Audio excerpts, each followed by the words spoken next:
It's aspirational. Yeah, absolutely. Okay, guys, let's go. So, good morning. It's Good morning. lekker to be going. Marky, you're welcome to join us as we said, but you know, stick around. I need the backup. So what I want to look at today is just there are so many mitzvahs in this week's parsha that it's actually quite crazy and it's very technical, many of the mitzvahs.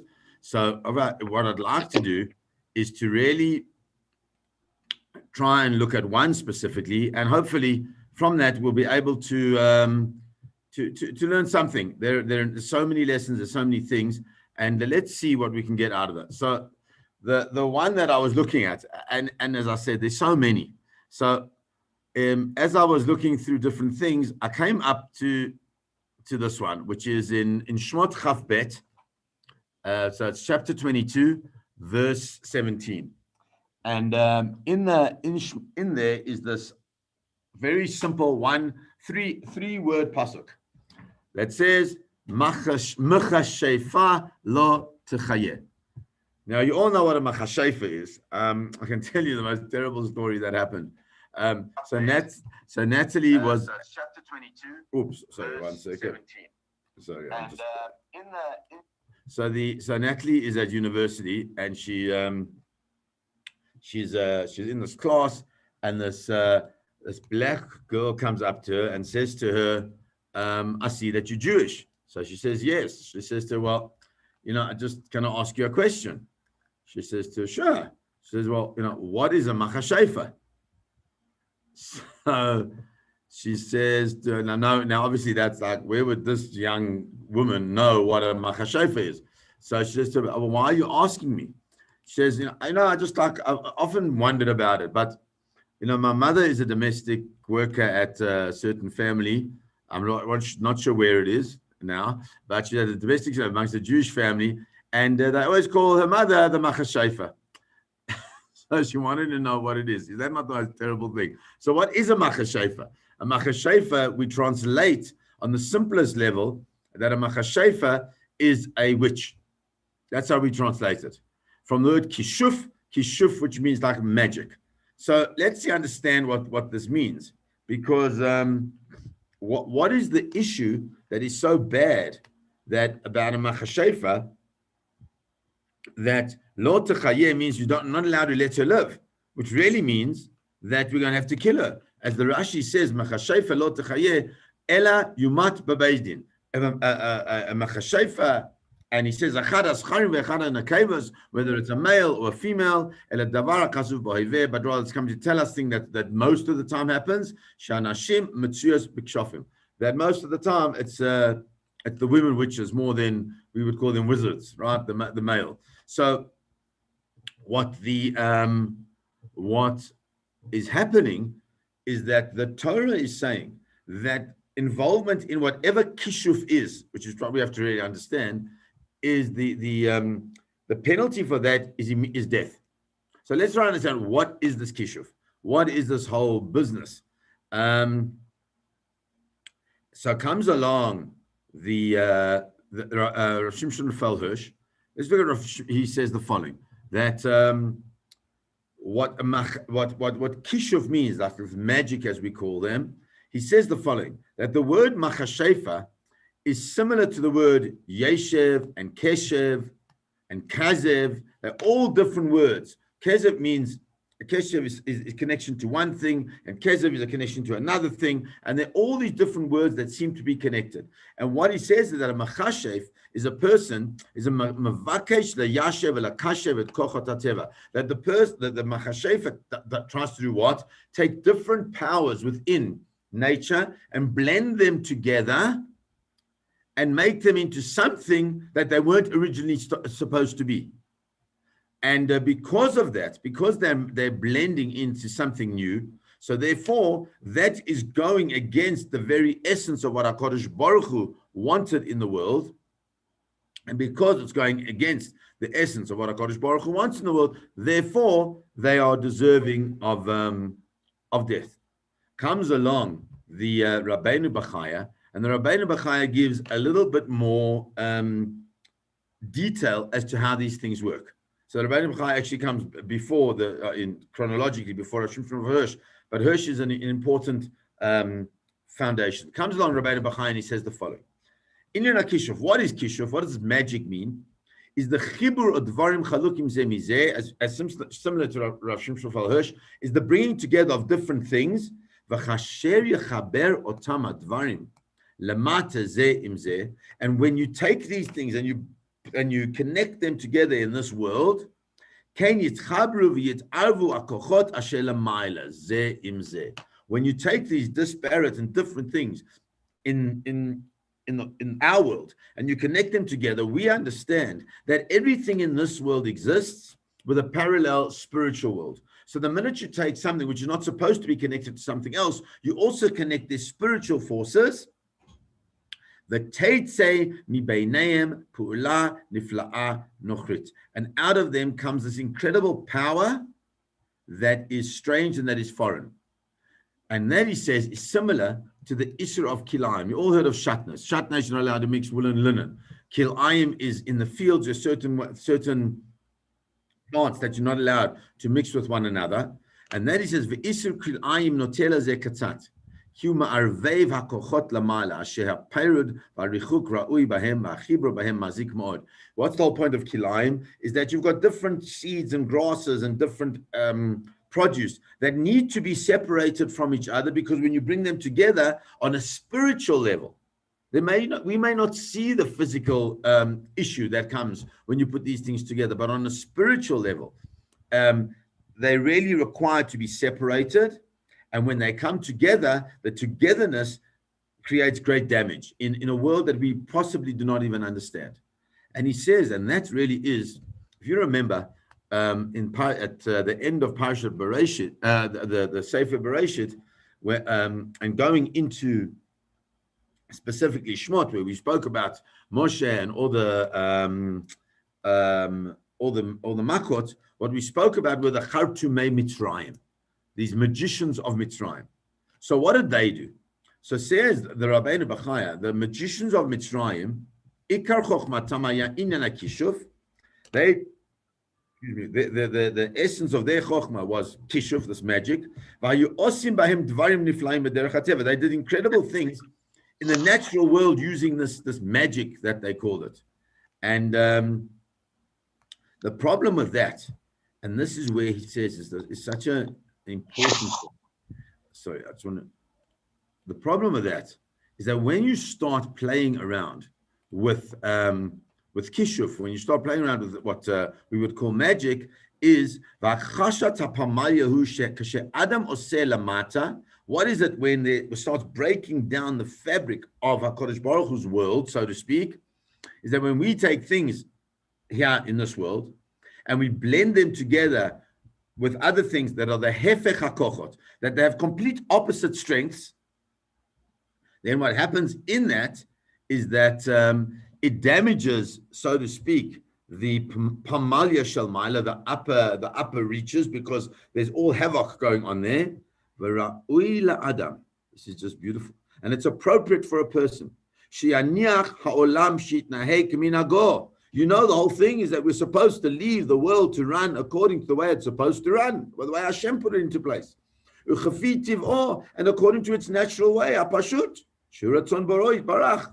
That the way we're supposed to have this world is not to take things and mix them together and start using opposing things and creating magical stuff. It doesn't mean we can't invent and create and discover. That's not what it means. It means taking things that are not meant to be together and putting them together to create what we call magic.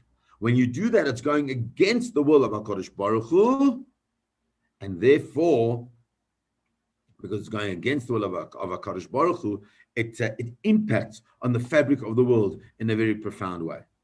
And so then says the Rabbeinu Bachaya, but what are you talking about?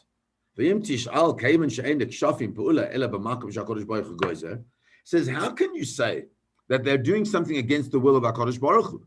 Because everything in this world, Hashem is goizer, Hashem decrees, and then it happens. Nothing in this world can happen without Hashem's decree. Lama asarta Torah. So why does the Torah say you can't do it? So why should she be obligated to the death penalty? She's just doing something that Hashem is allowing. That's such a powerful idea. She's doing something that Hashem, she or he, right, is doing something that Hashem is allowing, but it's wrong, and she gets mitzvah for it. Listen carefully. He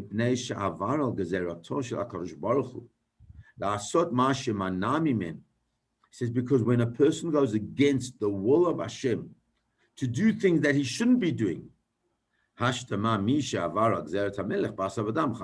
like doing any other aveira. If a person goes against the decree of the king of flesh and blood, then you're going to go what? Then you're going to get the death penalty. How much more so when we're trying to change the very fabric of the world, of creation, of Bereshit, of everything that exists in the world? How much more so you're deserving of the death penalty? That's according to the Ramban. Now listen to this. So if that's the case, so we can't have witches. We can't have this magic which blends different powers within the world, which according to this is quite clear that it exists, by the way. Not everybody agrees with that. But according to this, it's clear that there is an ability to blend negative, positive forces, whatever they are, together in an inappropriate way. But comes along the Rabbeinu Bachai and he says, Mipnei Yisrael ayu murgalim b'chochma hazot. So you have to understand, why would you be telling us that we mustn't do this? Where does it come from? You don't have, we've got a lot of Nobel Prize winners. We've got a lot of different things. We don't have the whole list of the Jewish witches. He says, well, they did. Because when Am Yisrael were in Mitzrayim, when they were in Mitzrayim, that's what they were involved in. Ki heim hayotzim in Mitzrayim. Atam chadesh v'karov hadavar ma'od sheyitz'u b'nei adam achareh. He says, but the problem is that they are so powerful, Bnei Yisrael. They're coming out of Mitzrayim. They've just got the Torah. They've just had this direct contact with HaKadosh Baruch Hu. The concern that HaKadosh Baruch Hu says the Rabbeinu Bachaya had right now, and why it's specifically given right now in Parashat Mishpatim, which is given straight after the giving of the Torah, is because people will see them and people will think, wow, this is a real thing that we should get involved in as well. And so therefore comes the Torah and comes to totally forbid this activity in order to show how strict it is. It doesn't say that you must kill her, but rather, she can't live. And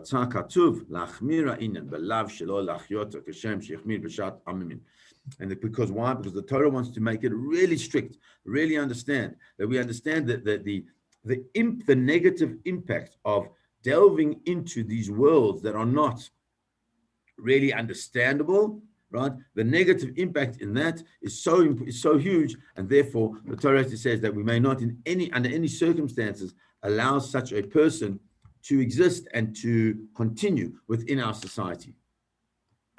And then he says, Vinay, the truth is, he says the reality is that the nations of the world, and we know that from the movies that we watch and the things that we know about, is that there were always these witch doctors, there were always these shamans, they've always existed, they've always been these people that are able to take these negative forces and bring them into something, right? Says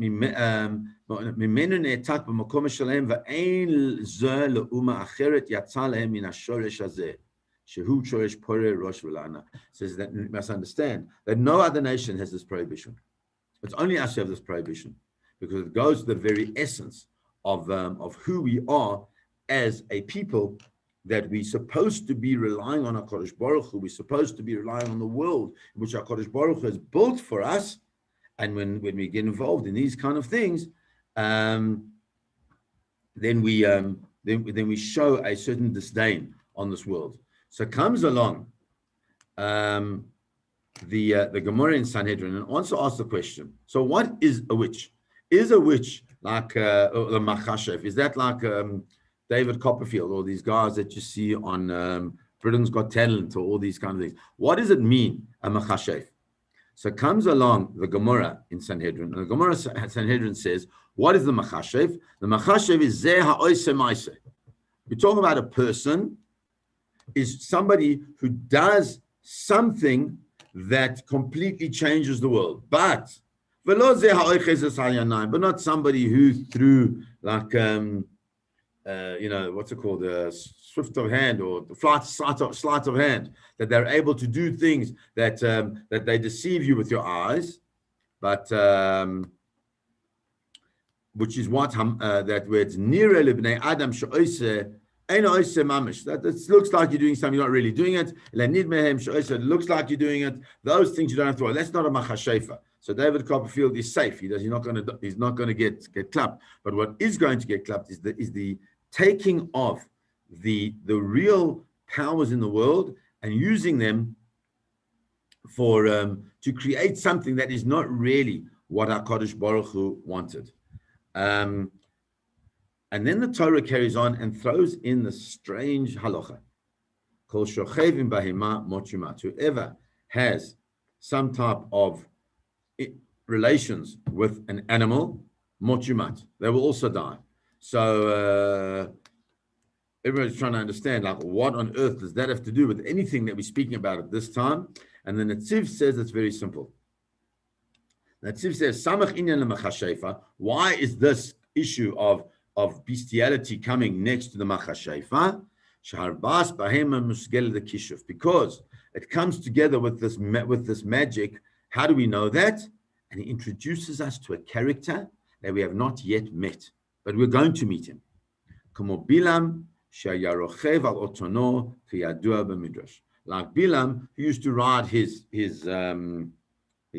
donkey, his ass, whatever it was, as the Midrash explains, that what that meant is that he was involved with his with his donkey, and so therefore we see that the what the Torah is saying is that the machashefa, the concept of kishuf, the concept of this magic, is so depraved and so counter what we're trying to create in this world that ultimately it also involves levels of sexual behavior that are totally and absolutely problematic. Okay, so that's one thing that that I wanted to look at, because I think that it's an important thing for us to understand that as Am Yisrael, part of our role, as the Rabbeinu Bachaya said in such a beautiful way, part of our role is to ensure that we maintain the world in the manner in which HaKadosh Baruch Hu wanted it to be. That we leave the world to operate in the way that Hashem wanted it to be operate. And yes, we can discover and invent and do all things, but we have to be careful that it doesn't go against that which Hashem wanted. Because the minute we do that, then we find ourselves trapped in something that is not what Hashem wanted.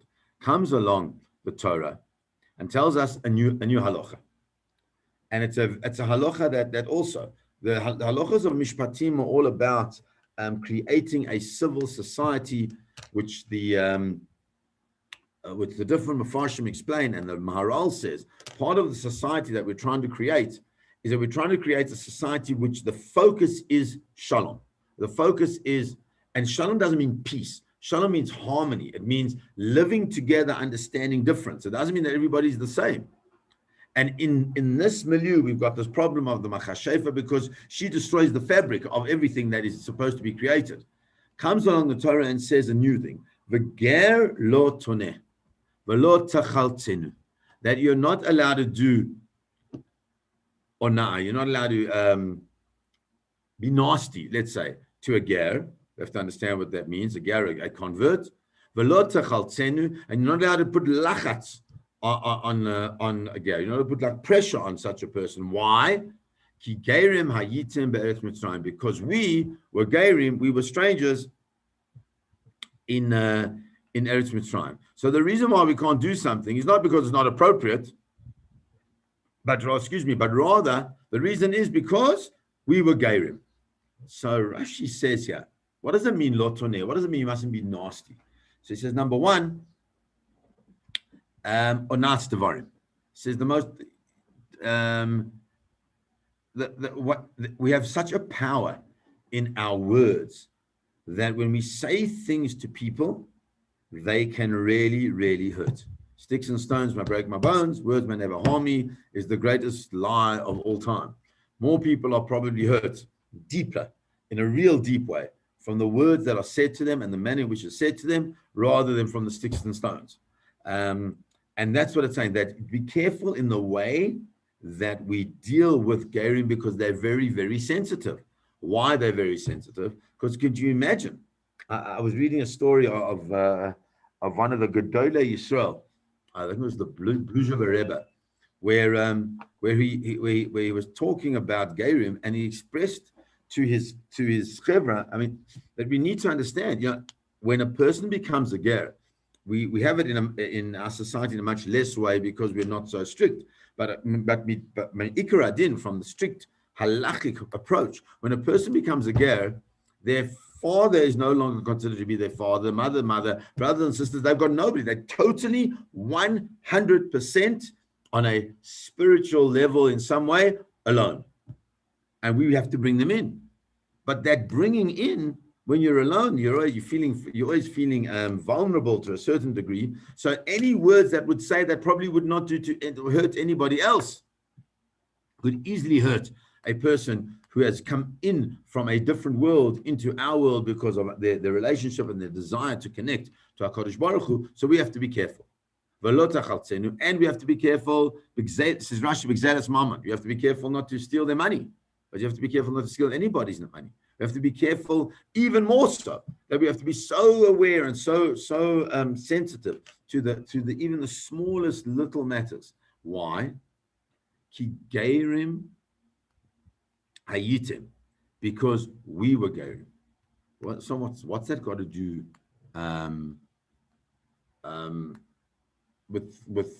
with being nice to somebody else? Because we were geirim, so we mustn't be horrible to him, because he says because. And so powerful. We also got to look, if we're going to be horrible to them, because we might say, you come from XYZ, you come from another tribe, you don't come from us, so what right do you have? I mean, I had it when we were in Cape Town. Unfortunately, there was a young girl who decided that she wanted to connect and become a Jew, so she goes through the whole Geirus process with unbelievable Mesiras Nefesh, against everything. She was a very top person in her profession, and her profession wasn't something where there were many Jews. So she really ultimately moved out of that in a very profound way.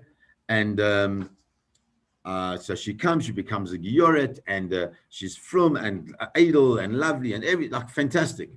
So we introduced her to this guy that we knew that was looking for a shidduch, and it was really a perfect shidduch in many ways. And his mother phoned me and says to me, I was like shocking. She says to me, how could you introduce my son to this girl? So I said, well, why? Did she do something wrong? She said, no, but she's a Gioret. And I said to her, like, so what? She said, no, we've got certain yichus. So I told her what my dear friend, Baruch Herman, who is a friend of mine we've been friends since we were 4 years old, said to me, his father-in-law told him, when they were talking about yichus, said the best part of yichus is 6 foot under. And because we have to make our own yichus. It's not about the yichus of where it comes from others. And that's exactly what Rashi is saying here. Rashi is saying when it comes to a ger, if you want to say to them, you come from XYZ stock, which is not our stock, so he can say to you the same thing. Afatami gerim, but you also come from people that come from a strange land. And now look what Rashi says. Mum shebacha al tomar lechaveirecha. Any any blight on yourself that you have, don't speak about it with other people.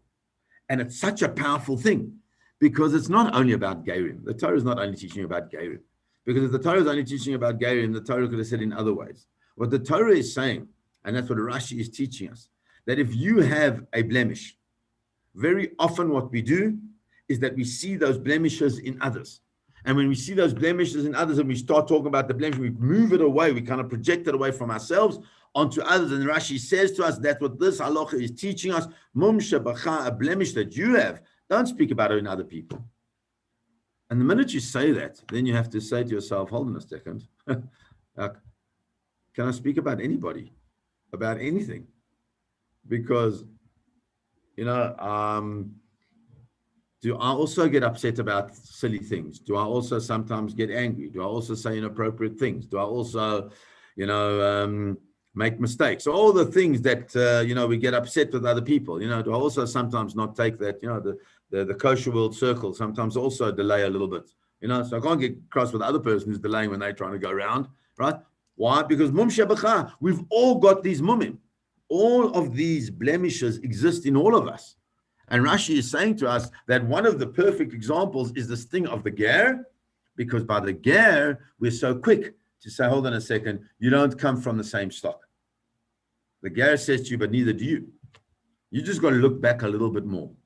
And what that really means is I've got to stand back sometimes and take a view that is different from the view and the perspective that I'm standing right now.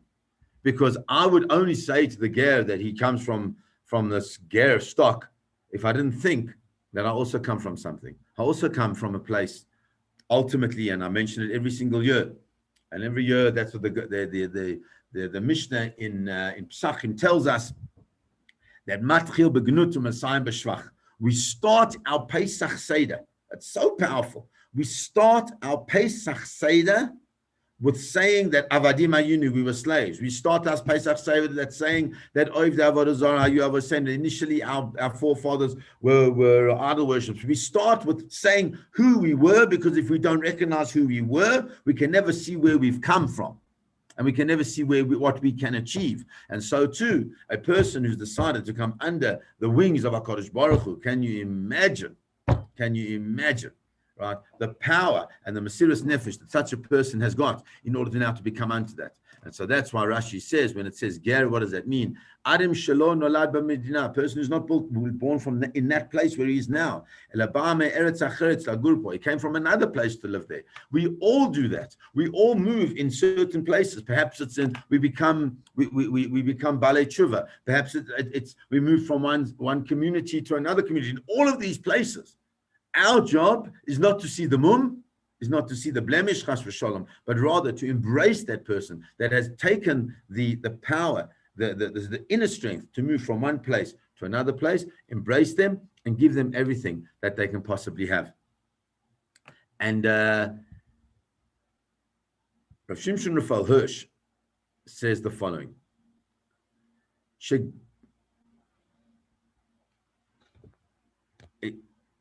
Yehudi mi beten u'mileida, a person who is a Jew, mi beten u'mileida, from the womb and from birth. Bala yichus hatohor beyoter, the person who's got the best yichus in the world. Mekapeyach et chayav bekerev klala u'ma Yisraelit berega shu sota afilu b'mashu. Says a person who's born of the best yichus in the world, right? Then what they can, right? He's got to be so careful not to undo his role within the Jewish people as well. Obviously, he'll always be a Jew, but the thing is, you've got to serve HaKadosh Baruch Hu as a Jew. Lumat zot ne'emar kan, and here it says, we're talking about a person who did so much that they were an oved elili mi beten in Mileda, that they served idols, or they were completely a different place from the womb. Zakai l'shavyin gamur l'schuyot meleos bekerev Yisrael.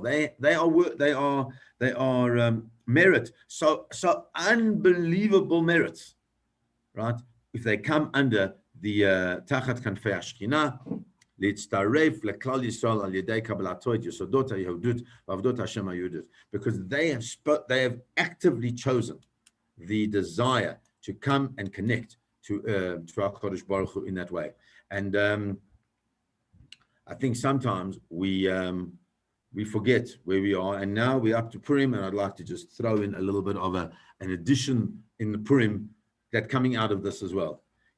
Purim is this time of great celebration. It's a time where we feel fun, and we feel so much that we're celebrating about the victory of the Jewish people over the Persians and over Haman and over everybody, and eventually it's going to lead to the rebuilding of the second Beit HaMikdash, and it's a beautiful, wonderful space. But in that beautiful, wonderful space, what we often forget is this exact story. Is that why is it that Haman was able to attack Bnei Israel in the way that he was able, in the way that he did?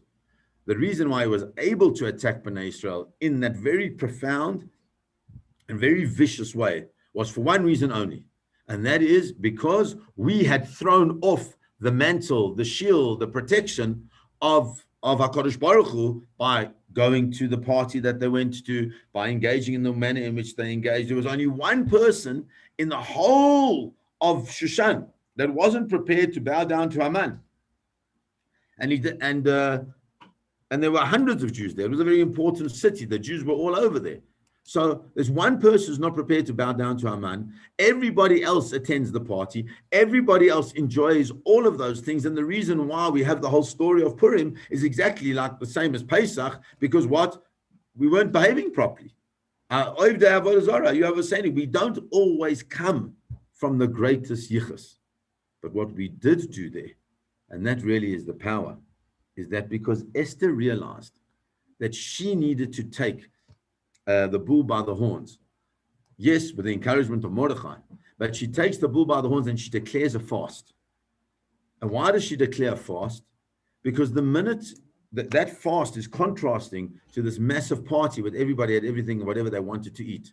The minute the people start fasting, and Chazal explained that's what a fast day is all about. It's not about not eating. There's an understanding that I have to remove myself from my desires, my physical desires. And when I remove myself from my physical desires, then I'm able to reframe that which I'm supposed to be living.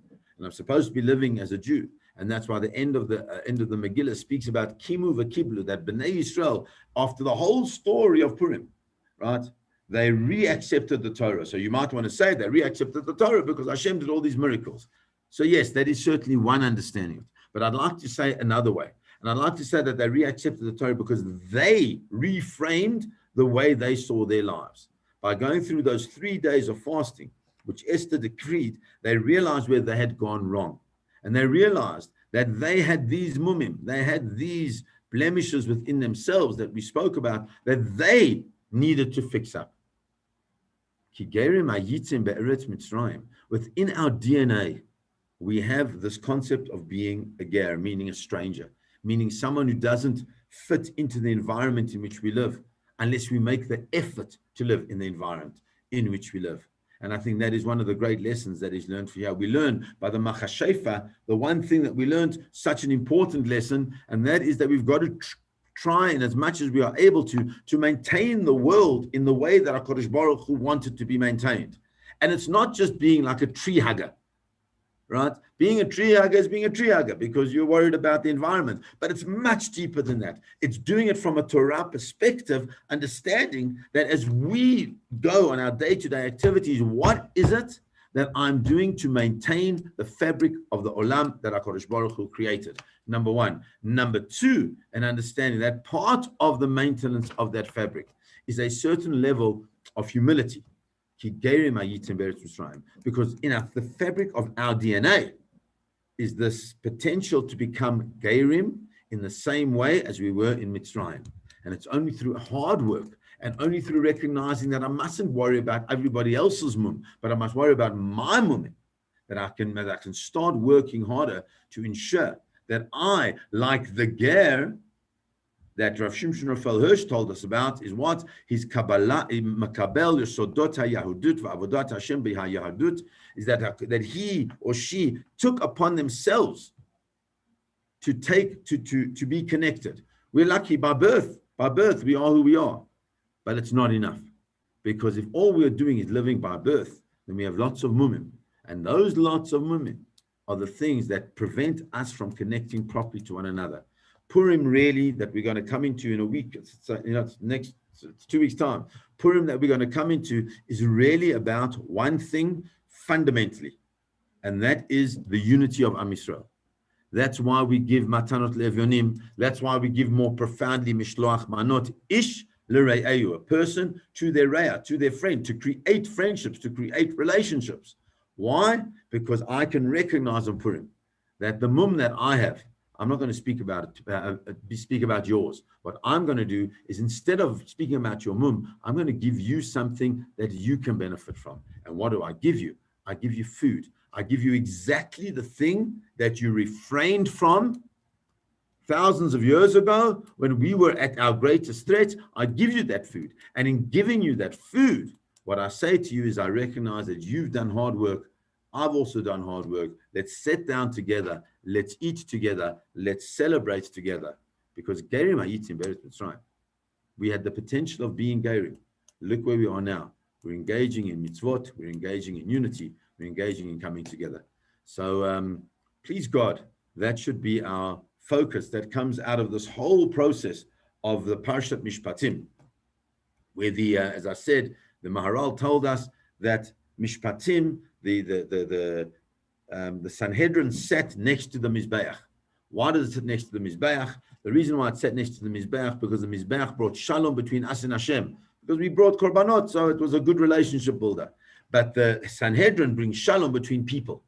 Why? Because when you bring a proper din, when a person has a complaint against another person, and you know that this is the right thing, that whoever wins out isn't a winner, but it just equalizes in the way that it's supposed to do according to the word of Hashem. So that creates shalom, that creates peace and harmony amongst people. And that's what we've got to strive for. And I think that is very much what we were speaking about through the shiur. Have a beautiful day, everybody. Thank you once again for joining.